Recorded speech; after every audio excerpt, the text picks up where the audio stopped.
Kunendoda selokusayazi igijima inkantolo ngamacala amakhulu kakhulu kodwa ukuphila kwayo kuyayifakazela inceku kaNkuluNkulu elokuthanda abantu nokulwela esimnyama isizwe ngiyasolaki lona cala lakhe elikhulu kakhulu lana ngikhuluma iqiniso angikufunzi inkolozo ungabuza bonke abantu ngisho nokhongolozi le ndoda ibikhona silwa nombuso bandlululo yahlala 10 years eRobben Island ngicabanga ukuthi nonke lokho niyakwazi ukuhlukumezeka kwakhe bakufakazela nabaseliwini okhisana lapha ngikhuluma ngeform of president indoda engenadlame kodwa ifuna umshini wayo lesi sikhathi sokuthi nimnike umshini wakho bamncamalala ngoba kusiza uzothola ngisho noma nganqama noma nilala amabhulu alihambi ngedwa wemantombazane yamajita ngicela amafledi lapho nithi tshavicho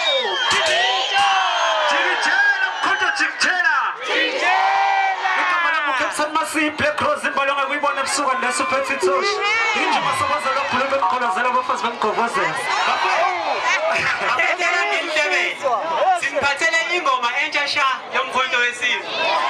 ayikazi izomuntu yini nakuphela